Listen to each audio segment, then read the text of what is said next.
देशहित में आज एक कहानी, ऐसी कहानी जो आपको बताएगी कैसे एक विवाद को धार्मिक रंग देना सबसे आसान काम हो गया। हर चीज में हिंदू मुसलमान करना कुछ लोगों का सबसे पसंदीदा काम हो गया। मतलब मुद्दा कोई भी हो, हिंदू मुसलमान की दुकान चलाने वाले कोई मौका नहीं छोड़ते हैं। दिल्ली के शाहीन बाग का नाम आपने सुना होगा, शाहीन बाग। अब देखिए, शाहीन बाग की तरह मध्य प्रदेश के उज्जैन में एक इलाका है बेगम बाग। शाहीन बाग, बेगम बाग, ये भी एक मुस्लिम बहुल इलाका है। अब कहानी समझिए। 3 दिन पहले बेगम बाग में एक घर को बुलडोजर से तोड़ा गया। तस्वीर आपकी टीवी स्क्रीन पर, कहानी पूरी समझिएगा। 3 दिन पहले बेगम बाग, उज्जैन, मध्य प्रदेश के उज्जैन के बेगम बाग में एक घर को बुलडोजर से तोड़ा गया। तस्वीर आपके सामने।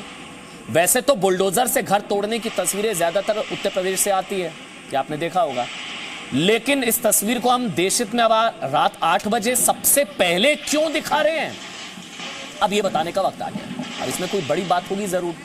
इस तस्वीर में बहुत बड़ी बात है। बड़ी बात यह है कि बुलडोजर से घर गिराने की इस तस्वीर से अब दरअसल तनाव फैलाने की साजिश रची जा रही है। अब बुलडोजर में भी हिंदू मुसलमान करने की कोशिश की जा रही है। देश के डिजाइनर गैंग ने सुनियोजित तरीके से भ्रम फैलाने की कोशिश की है। ऐसी कोशिश जिससे हिंदू मुसलमान की बनाई हुई तस्वीर देश के सामने लाई जाए। देशहित में आज इस साजिश के गुब्बारे को फोड़ने वाली यह रिपोर्ट देखना आपके लिए बहुत जरूरी है।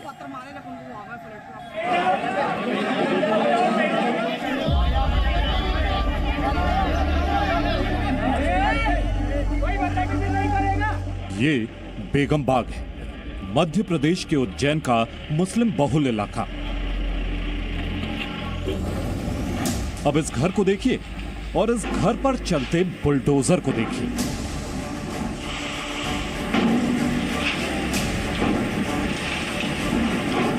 दो मंजिल की इस कच्ची इमारत पर बुलडोजर के जितने हमले हो रहे हैं,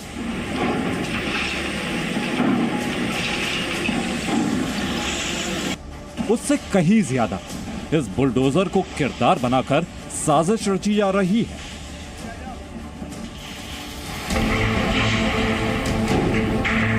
बुलडोजर अतिक्रमण के खिलाफ एक्शन का सबसे बड़ा हथियार है, लेकिन बेगम बाग के इस बुलडोजर को सांप्रदायिक तनाव फैलाने का हथियार बनाया जा रहा है। बुलडोजर अवैध कब्जे के खिलाफ प्रशासन की कार्रवाई का प्रतीक है, लेकिन बेगम बाग के इस बुलडोजर को सियासत का बकरा बनाने की कोशिश हो रही है। अब सवाल है कि आखिरकार उज्जैन के बेगम बाग में चले बुलडोजर में ऐसा क्या है कि इस पर हिंदू और मुसलमान की राजनीति हो रही है, जबकि ऐसी तस्वीरें तो उत्तर प्रदेश में भी लगातार देखने को मिली है। उत्तर प्रदेश में अपराध का अतिक्रमण हटाने के लिए बुलडोजर का इस्तेमाल हुआ, तो मध्य प्रदेश के बेगम बाग में सड़क पर अतिक्रमण के खिलाफ बुलडोजर चला। लेकिन सियासत का भ्रमजाल देखिए। बेगम बाग के बुलडोजर मामले को कुछ बुद्धिजीवी और डिजाइनर गैंग ने धार्मिक रंग दे दिया है, और इस एजेंडे में उन्होंने इस तस्वीर की मदद ली। मोबाइल से ली गई तस्वीर की गुणवत्ता यानी क्वालिटी इतनी अच्छी नहीं है, इसीलिए आपको बड़े ही ध्यान से इस तस्वीर को देखना होगा। यह तस्वीर भी उज्जैन के बेगम बाग की है। 25 दिसंबर को कुछ लोग बाइक पर सवार होकर बेगम बाग से गुजर रहे थे। तस्वीर में आप देख सकते हैं, ये दरअसल बाइक रैली थी और इसका मकसद था अयोध्या में राम मंदिर निर्माण के लिए पैसे जुटाना और लोगों को जागरूक करना। कहा जा रहा है कि ये रैली हिंदू संगठनों से जुड़े युवाओं ने निकाली थी। उनकी बाइक पर भगवा झंडा भी था। उज्जैन में महाकाल मंदिर से 150 मीटर दूर भारत माता मंदिर तक जाने वाली ये रैली जब बेगम बाग पहुंची तो यहां पथराव शुरू हो गया।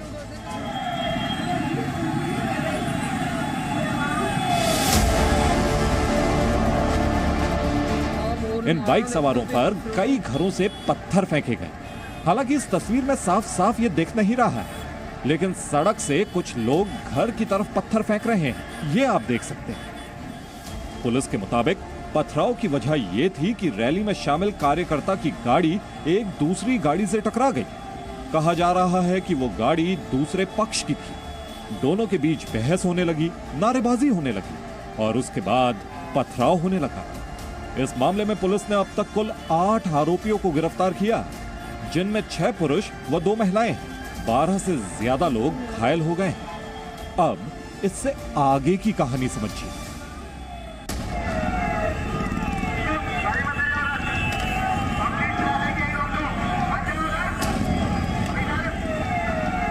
पच्चीस दिसंबर को पथराव की घटना हुई और अगले ही दिन यानी 26 दिसंबर को नगर निगम की टीम पुलिस के साथ बेगम बाग में एक घर को गिराने पहुंची। ये उन घरों में से एक है जहां से 25 दिसंबर को पत्थर फेंके गए थे। पुलिस का आरोप है कि इस घर का एक हिस्सा अवैध है, इसीलिए कार्रवाई हुई।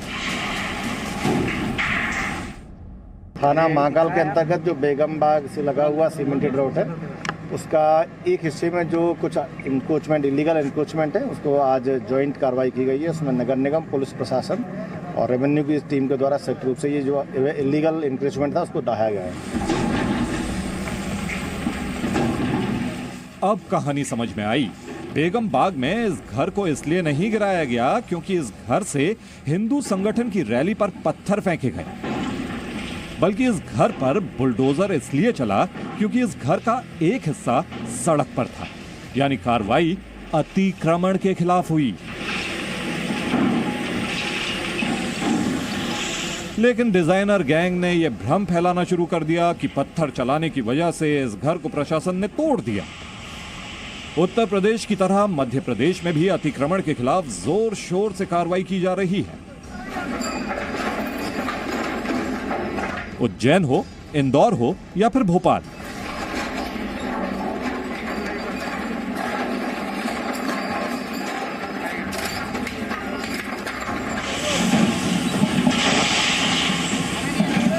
अतिक्रमण की इमारत लगातार ढह रही है क्योंकि मामा आजकल फॉर्म में हैं।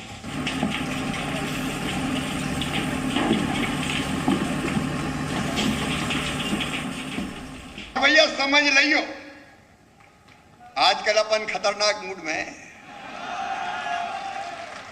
गड़बड़ करने वालों को छोड़ेंगे फोड़ेंगे नहीं, फार्म में है मामा। सुन लो रे, मध्य प्रदेश छोड़ देना नहीं, जमीन में गाड़ दूंगा 10 फीट, पता नहीं चलेगा कहीं भी। सुशासन का मतलब जनता परेशान ना हो। दादा, गुंडे, बदमाश, फन्ने खा, ये कोई नहीं चलने वाले। मनोज जैन, जी मीडिया, उज्जैन। मतलब इस खबर में हमारा देश दृष्टिकोण समझना बहुत जरूरी है। देखिए, कुछ लोग खबर के नाम पर भ्रम फैलाते हैं। वो क्या कह रहे हैं कि समुदाय विशेष का घर तोड़ा गया, हिंदू मुसलमान जो है धर्म देखकर घर तोड़ा गया। ऐसा नहीं है। समाज को ये लोग बांटना चाहते हैं। ऐसे लोगों से हमें सावधान रहने की जरूरत है। धार्मिक तनाव फैलाने वाले कभी देश और समाज के हित के बारे में सोचते ही नहीं है। उनका मकसद सिर्फ और सिर्फ एक होता है, समाज को किसी तरह से तोड़ना, समाज को किसी तरीके से बांटना, इसलिए टुकड़े टुकड़े करना। इसलिए इनको टुकड़े टुकड़े गैंग भी कहा जाता है। इन लोगों से आपको सावधान रहने की जरूरत है। आगे बढ़ते हैं। आगे एक और बड़ी स्टोरी आज की जो आप तक पहुंचाना जरूरी है। हम भारत के लोग आखिर हम कब सुधरेंगे? मतलब 10,000 फीट की ऊंचाई पर बनी अटल सुरंग की नई तस्वीर देखकर मेरे मन में पहला सवाल यह हुआ कि हम कब सुधरेंगे। दुख भी हुआ क्योंकि जिसे बनाने में 17 साल लगे, मतलब 14,000 करोड़ रुपए खर्च हुए।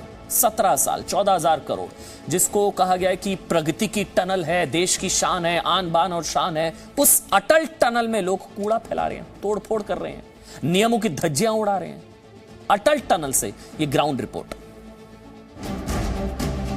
बर्फ से ढके सफेद पहाड़ पर एक बोर्ड लगा है, टनल के अंदर गाड़ी रोकना मना है। ऐसा करने पर मुकदमा किया जाएगा। ये चेतावनी दुनिया की सबसे लंबी हाईवे सुरंग अटल टनल से होकर गुजरने वाले हर व्यक्ति के लिए है। इस चेतावनी को लेकर हम भारत के लोग कितने गंभीर हैं ये देखना है तो अब आप अटल टनल के अंदर की तस्वीर देखिए। जिस सुरंग में गाड़ियां रुक नहीं सकती, वहां हमारे देश के कुछ युवा गाड़ी रोक कर डांस कर रहे हैं। ऐसा लग रहा है जैसे नए साल की पहली रात हो और ये अटल सुरंग नहीं, किसी डिस्को में आए हो। बात सिर्फ अटल टनल में नाचने गाने की नहीं है, बात सिर्फ बड़ी बड़ी गाड़ियां खड़ी करने और अटल टनल के अंदर सेल्फी लेने की भी नहीं, बात है मानसिकता की। मानसिकता नियमों की धज्जियां उड़ाने वाली, मानसिकता प्रगति की राह पर कूड़ा फेंकने की, मानसिकता विकास की चमक को फीकी करने की। तो कई सारे ऐसे उत्पाती लोग हैं जो इस टनल के भीतर लगे हुए फीचर्स हैं, इक्विपमेंट्स हैं, उनको भी तोड़ने की कोशिश कर रहे हैं। तो आप देख सकते हैं कि ये फायर हाइड्रेंट्स हैं, यहाँ पर जो है ग्लास को तोड़ दिया गया है, इसे तोड़ने की कोशिश की गई है। इसी तरीके से कई सारे ऐसे इक्विपमेंट को डैमेज करने की कोशिश जो है पिछले कुछ दिनों में की जा चुकी है। कई सारे ऐसे उत्पाती हैं जो इस तरीके की हरकत जो है इस टनल में भी अब करने लगे हैं। दूसरी तरफ इस टनल के भीतर रुकने की अनुमति किसी को भी नहीं है और दूसरी तरफ लेन डिवाइड जो है वो ये कोन करते हैं, तो इस तरीके के कोन्स को भी डैमेज करने की कोशिश लगातार जारी है। यहाँ पर लोग जो है इस कोन के ऊपर जो है अपनी गाड़ियों को चढ़ाकर दूसरी लेन पर जाने की कोशिश करते हैं और इन कोन्स को भी डैमेज किया जा चुका है। हालांकि इन्हें रिपेयर लगातार किया जा रहा है, लेकिन इस टनल के भीतर कई सारे ऐसे आधुनिक फीचर्स हैं, उन फीचर्स को जो मेंटेन करते हैं इक्विपमेंट, उनको डैमेज करने की कोशिश की जा रही है। इस टनल के भीतर जो है आप गंदगी फैला नहीं सकते हैं, लेकिन इस टनल के भीतर जो पहुंच रहे लोग हैं वो मौज मस्ती करने के साथ साथ गंदगी जो है वो फैलाने में से बाज नहीं आ रहे हैं। हालांकि हर दिन इस टनल का क्लीनिंग वर्क चलता है 1 से 2 घंटे, लेकिन उसके बावजूद जो है लोग यहाँ पर इस टनल को गंदा करने में भी पीछे नहीं हट रहे हैं। ये टनल जो है वो अटल टनल के उद्घाटन को अभी 2 महीने भी नहीं बीते और सैलानी बनकर आए लोगों ने यहां गंदगी फैलाना शुरू कर दिया। 3 अक्टूबर 2020 को अटल टनल का उद्घाटन करते समय प्रधानमंत्री नरेंद्र मोदी ने भी ये नहीं सोचा होगा कि 10,000 फीट की ऊंचाई पर बनी जिस सुरंग को भारत की प्रगति का वो पथ बता रहे हैं, वहां कुछ लोग कूड़ा फैलाएंगे, शीशा तोड़ेंगे, लेन डिवाइडर को नुकसान पहुंचाएंगे।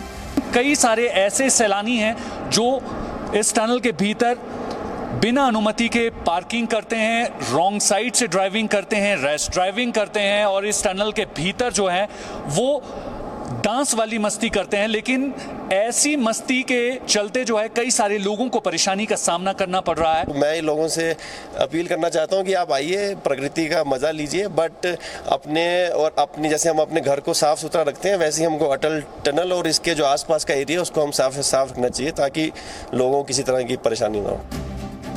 ऐसा नहीं है कि अटल टनल में हुड़दंग करने वाले लोगों पर कार्रवाई नहीं हो रही है, कार्रवाई भी हो रही है। अब तक 25 लोगों को गिरफ्तार किया गया है, 2 गाड़ियां जब्त की गई हैं और 50,000 का जुर्माना भी वसूला गया है। लेकिन सवाल यह कि क्या हम भारत के लोग अपनी मानसिकता नहीं बदल सकते?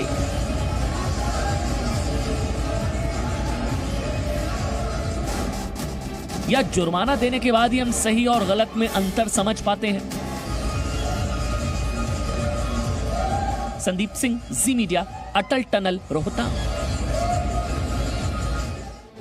और हुड़दंग करने वाले, गंदगी फैलाने वाले, तोड़फोड़ करने वालों से देशहित में एक ही सवाल है कि क्या आप अपने घर में भी इसी तरीके से तोड़फोड़ या गंदगी फैलाते हैं? अगर हाँ तो ठीक है, अगर नहीं तो ये देश भी आपका घर है और इसको अपने घर की तरह ही रखें। आगे बढ़ते हैं, एक बड़ी खबर आपको बता दें। पाकिस्तान में एक हिंदू मंदिर में तोड़फोड़ की गई है। हिंदू मंदिर में तोड़फोड़ की गई है और फिर उसे आग के हवाले कर दिया गया। बहुत बड़ी खबर है ये। उपद्रवियों ने तोड़फोड़ की मंदिर में और फिर आग के हवाले कर दिया। ये घटना जो है ये खैबर पख्तूनख्वा प्रांत में हुई है, कोहाट डिवीजन के करक जिले की है, जहां मंदिर में आग लगा दी गई।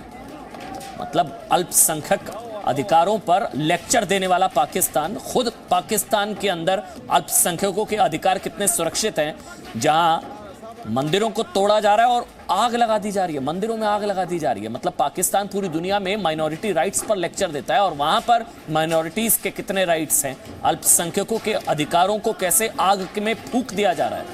अल्पसंख्यकों के अधिकार, पाकिस्तान में अल्पसंख्यक हिंदू हैं, पूरी दुनिया में, भारत में माइनॉरिटीज के राइट्स पर लेक्चर देता है पाकिस्तान। और ये तस्वीर पाकिस्तान की पोल खोलती है कि वहां पाकिस्तान में अल्पसंख्यकों के अधिकार कितने सुरक्षित हैं। ये अल्पसंख्यकों के अधिकारों पर आग लगाने वाली तस्वीर है, जहां मंदिर में ना सिर्फ तोड़फोड़ की गई बल्कि आग लगा दी गई। सैकड़ों की संख्या में स्थानीय लोगों की भीड़ मंदिर परिसर पहुंची और पूजा स्थल को मलबे के ढेर में तब्दील कर दिया गया। बताया जा रहा है कि हिंदुओं ने मंदिर का विस्तार करने के लिए स्थानीय प्रशासन से अनुमति ली थी, लेकिन स्थानीय मौलवियों को ये नागवार गुजरा। उन्होंने मंदिर को उड़ाने के लिए सैकड़ों लोगों की भीड़ इकट्ठा की और उन्हें उकसाया। हालांकि अब ये तस्वीर जो है ना, वो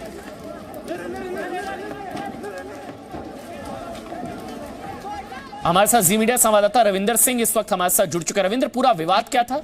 क्यों आग लगा दी गई? क्यों मंदिर तोड़ दिया गया? अमन, ये पहली बार नहीं हुआ है, लेकिन मैं आज की घटना बता देता हूँ कि पिछले 3-4 दिन से वहाँ पे जो खरक डिस्ट्रिक्ट में बांद्रा तहसील के टेरी जो गांव जहाँ पे ये मंदिर है, और वहाँ पे कृष्ण द्वारा नाम का एक मंदिर हुआ करता था। और ये जो पुरानी समाधि, तारीखी समाधि और मंदिर जो है, इसको इसकी एक्सटेंशन की गई थी और वहाँ पे मंदिर बन रहा था। पिछले 3-4 दिन से वहाँ पे टेंशन थी, क्योंकि मंदिर वालों ने वहाँ पे इसको एक्सटेंड करने के लिए एक जमीन खरीद ली थी। और मैं आपको बड़ी हैरानी की बात बताता हूँ कि वहाँ पे हिंदू कम्युनिटी अपने मजहबी स्थानों के लिए जमीन खरीद नहीं सकती, ऐसा एक कानून है। तो उन्होंने किसी तरीके की जमीन खरीदी और उस पर अपनी एक्सटेंशन कर रहे थे। वहाँ के कुछ लोग जो रेडिकल माइंडेड हैं, उन्होंने वहाँ पे पहले भी 3-4 दिन पहले बुधवार को भी वहाँ पे पथराव किया। फिर मौलाना शरीफ नाम के एक जो शख्स हैं, वो एक मॉब को लीड करके आज लेके गए और उन्होंने इस मंदिर की जो आपने विजुअल हमारे साथ ही हैं, जिस तरीके से उन्होंने इसको तोड़ा है। और इसके अलावा 1997 में इसी शख्स ने मंदिर तोड़ा था, जबकि सुप्रीम कोर्ट ने ये कह दिया था कि यहाँ पे मंदिर बन सकता है। लेकिन उन्होंने उन ऑर्डर्स की परवाह न करते हुए आज फिर एक मॉब को साथ ले जाकर और उसको तोड़ दिया गया। और वहाँ पे एक्चुअली हिंदू कम्युनिटी के बहुत कम लोग रहते हैं उस इलाके में, तो ये भी एक रीजन है कि कोई उसको रोक नहीं पाया उन लोगों को। लॉ एंड ऑर्डर जो है, अब वो वहाँ के जो चीफ मिनिस्टर महमूद खान है, वो कह रहे हैं कि इसका वो सख्त नोटिस लेंगे और आगे से नहीं होगा। लेकिन फिलहाल वहाँ पे वो उस जगह को पूरी तरह से तोड़ दिया गया है। ये बड़ी खबर है, बहुत बहुत शुक्रिया आपका। लेकिन ये इमरान खान और पाकिस्तान जो पूरी दुनिया में अल्पसंख्यकों के अधिकारों पर लेक्चर देता है, अपने वहाँ माइनॉरिटीज के और अल्पसंख्यकों के अधिकार कितने सुरक्षित है, ये वो तस्वीरें हैं। और पूरी दुनिया को ये तस्वीरें देखनी चाहिए कि पाकिस्तान के अंदर हिंदुओं का क्या हाल है। अब आप समझिए, जब CAA की बात की जाती है तो जो लोग विरोध करते हैं ना कि CAA नहीं, मतलब पाकिस्तान में हिंदुओं के साथ उन पर कितना रिलीजियस परसिक्यूशन, यानी कि उनको धार्मिक रूप से कितना प्रताड़ित किया जा रहा है, उसीलिए तो CAA था, सिटीजनशिप अमेंडमेंट एक्ट। मतलब पाकिस्तान के अंदर हिंदुओं का क्या हाल है, उनके मंदिर तोड़े जा रहे हैं, उनके मंदिरों में आग लगाई जा रही है, इसलिए तो CAA था। उसमें भी धर्म ढूंढ लिया गया, उसका विरोध हो रहा था।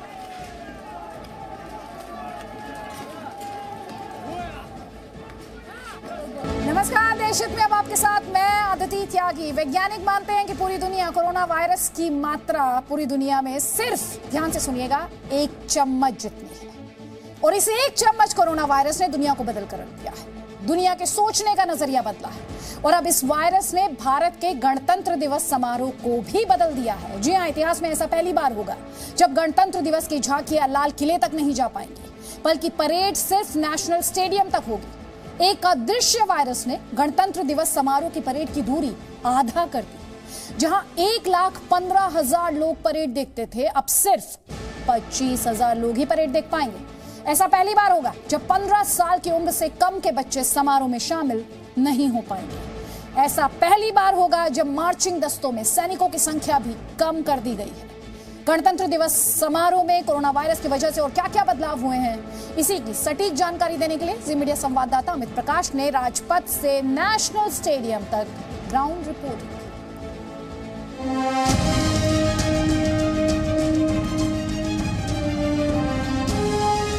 बहुत सारी तब्दीलियों के साथ वो परेड इस बार गुजरेगी।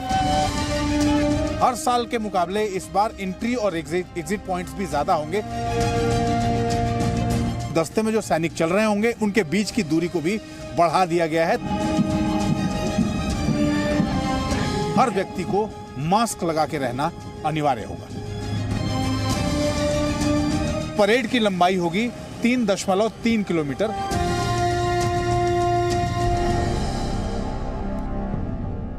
नमस्कार। कोविड-19 की वजह से इस बार की 26 जनवरी यानी गणतंत्र दिवस की परेड दिल्ली के राजपथ से जो गुजरती है उसमें बहुत सारे चेंजेस होंगे, बहुत सारी तब्दीलियों के साथ वो परेड इस बार गुजरेगी।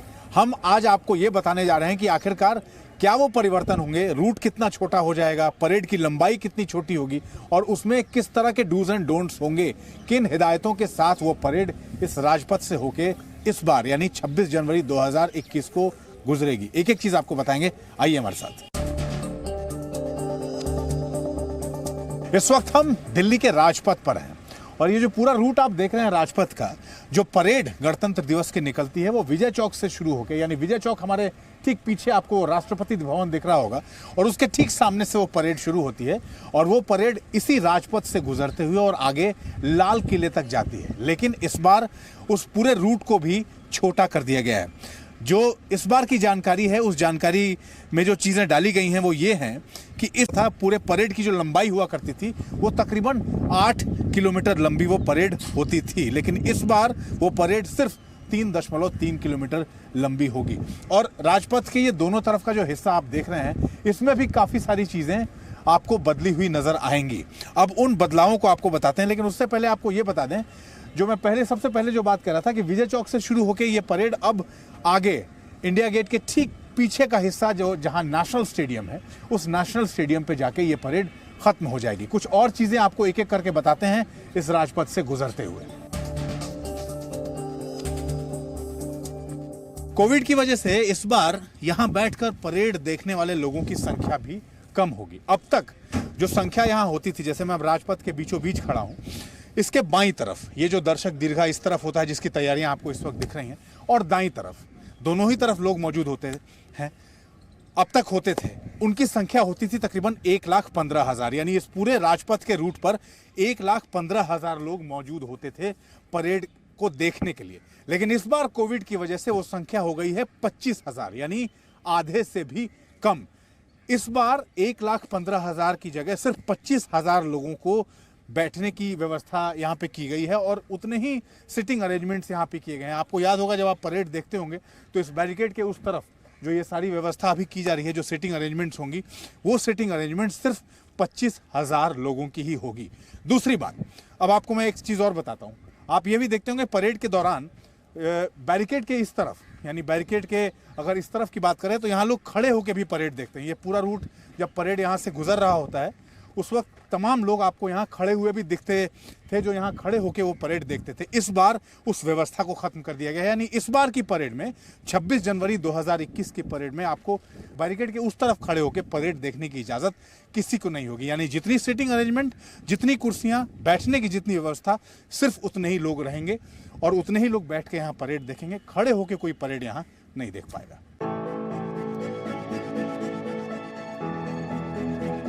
इस बार गणतंत्र दिवस की परेड में जो दस्ते शामिल होंगे, इस राजपथ से गुजरने वाले दस्ते, उसमें सैनिकों की संख्या को भी कम कर दिया गया है। पहले 144 सैनिक एक दस्ते में हुआ करते थे जब ये परेड गुजरती थी। इस बार कोविड की वजह से वो संख्या घटा दी गई है, यानी इस बार उस दस्ते में 144 की जगह सिर्फ 96 सैनिक ही शामिल होंगे जो इस राजपथ के रूट से गुजरेंगे। साथ साथ सोशल डिस्टेंसिंग का भी ख्याल रखने के लिए जो दस्तों के बीच की दूरी है, जो दो सैनिक जो मार्च पास्ट करते हैं, उसमें भी ये कोशिश की गई है कि इस बार दो सैनिकों के बीच की, यानी जो दस्ते में जो सैनिक चल रहे होंगे उनके बीच की दूरी को भी बढ़ा दिया गया है ताकि सोशल डिस्टेंसिंग का ख्याल रखा जा सके। एक और अहम बात, दस्ते से गुजरने वाले सैनिक हों या फिर उनको देखने वाले दोनों ही चाहे बाईं तरफ दर्शक दीर्घा हो चाहे दाईं तरफ दर्शक दीर्घा हो, उसमें बैठने वाले जो लोग हैं उनको मास्क लगाना अनिवार्य होगा और जो दस्तों में जो सैनिक होंगे उन्हें भी मास्क लगा के ही आना होगा। यानी पूरा जो मार्च पास्ट होगा और जो दर्शक दीर्घा होगा, हर जगह हर व्यक्ति को मास्क लगा के रहना अनिवार्य होगा।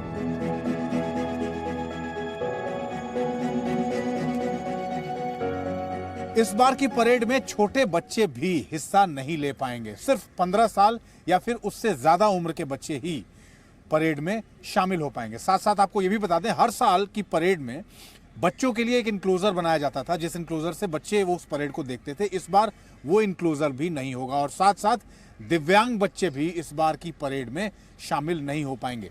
साथ साथ आपको एक जानकारी और दे दें, इस बार की परेड में जो लोग हैं, जो लोग यहाँ पर परेड देखने आएंगे, जो दर्शक आएंगे, उन लोगों के लिए जो व्यवस्था की गई है, एंट्री और एग्जिट पॉइंट्स जो हर बार होते हैं लोगों के अंदर आने के लिए, इस दर्शक दीर्घा तक पहुंचने के लिए उनकी संख्या भी इस बार बढ़ा दी गई है। यानी कि हर साल के मुकाबले इस बार एंट्री और एग्जिट पॉइंट्स भी ज्यादा होंगे, ताकि एक किसी एंट्री या फिर एक किसी एग्जिट पॉइंट पर ज्यादा संख्या में एक साथ लोग वहां ना जमा हो पाए, लोगों को थोड़ा सा अलग अलग थोड़ी कम संख्या में लोग वहां जमा हो पाए। साथ साथ उन तमाम एंट्री और एग्जिट पॉइंट्स पर पैरामेडिकल स्टाफ और डॉक्टर्स भी मौजूद रहेंगे लोगों के लिए।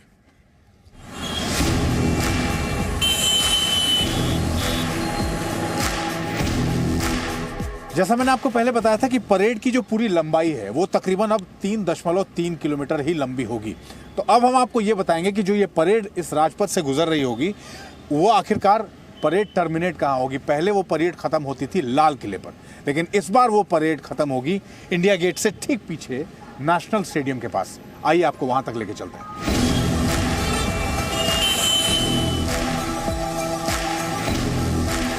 राजपथ से ये परेड जब निकलेगी तो उसके बाद परेड के निकलने के बाद वो पूरी परेड ये जो इंडिया गेट का आउटर सर्किल है वहां पर आ जाएगी, और उसके बाद वो परेड यहां से गुजरती हुई कहां पे टर्मिनेट होगी। जैसा मैंने पहले ही आपको बताया था कि इस बार हर बार ये परेड विजय चौक से चलती है और उसके बाद वो परेड टर्मिनेट होती है लाल किले पे, लेकिन इस बार उस परेड की लंबाई होगी 3.3 किलोमीटर और इंडिया गेट का तकरीबन आधा चक्कर लगाने के बाद नेशनल स्टेडियम पर वो परेड खत्म हो जाएगी, वो पूरा परेड टर्मिनेट हो जाएगा।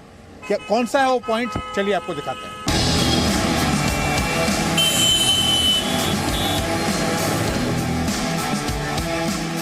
तो इस बार की गणतंत्र दिवस की परेड राजपथ से गुजरने के बाद इंडिया गेट का ये आउटर सर्किल, आधा सर्किल ऑलमोस्ट कवर करने के बाद खत्म होगी नेशनल स्टेडियम पे, राष्ट्रीय स्टेडियम पे, जहां हम आपको लेके आ गए हैं इस पूरे रूट को ट्रैक करते हुए। अब हम आपको एक बार और बता देते हैं कि आखिरकार जो पूरा रूट पहले हुआ करता था वो क्या हुआ करता था।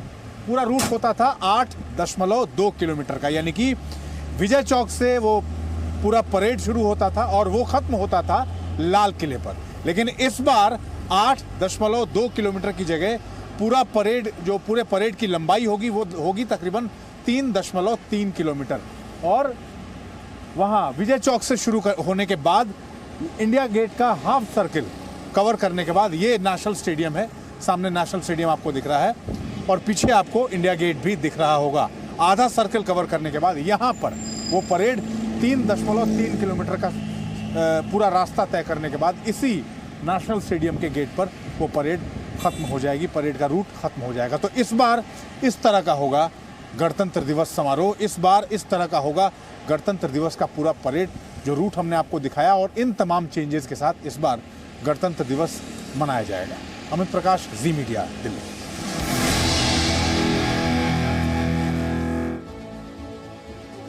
मूविंग ऑन, कोरोना वायरस के नए स्ट्रेन के मरीजों की संख्या देश में तेजी से बढ़ी है। कोरोना वायरस के नए रूप को दुनिया पर सबसे बड़े खतरे के तौर पर देखा जा रहा है, क्योंकि ये पिछले वायरस से ज्यादा संक्रामक बताया जा रहा है। पुराने वायरस से आपको याद होगा बुजुर्गों को ज्यादा खतरा बताया जाता है, लेकिन नया कोरोना वायरस, कुछ एक्सपर्ट्स का मानना है बच्चों के लिए ज्यादा खतरनाक और घातक है। हालांकि कुछ एक्सपर्ट्स इससे इनकार भी करते हैं।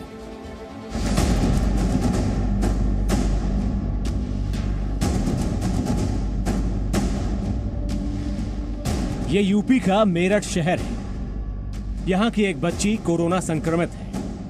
इस वजह से मेरठ में सुरक्षा के लिहाज से वैसी ही बैरिकेडिंग की गई है जैसी तब हुई थी जब देश में कोरोना ने पहली बार दस्तक दी थी।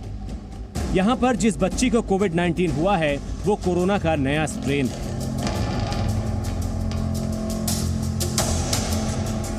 कोरोना का नया स्ट्रेन देश के लिए नया और सबसे बड़ा खतरा बन रहा है, क्योंकि इस बार ये बच्चों को ज्यादा निशाना बना रहा है। कोरोना के नए स्ट्रेन पर यह जानकारी सुनकर आप थोड़ा सा हैरान हुए।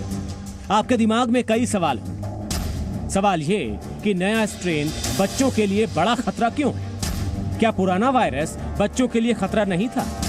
क्या नए स्ट्रेन से वयस्कों को खतरा नहीं है? क्या कोरोना एंटीबॉडी वाले लोगों को भी खतरा है? अब आप इस सवाल का जवाब जानना चाहते होंगे कि क्या पुराना कोरोना वायरस बच्चों के लिए कम खतरनाक था? तो इससे पहले आपको यह समझना होगा कि वायरस शरीर में फैलता कैसे है।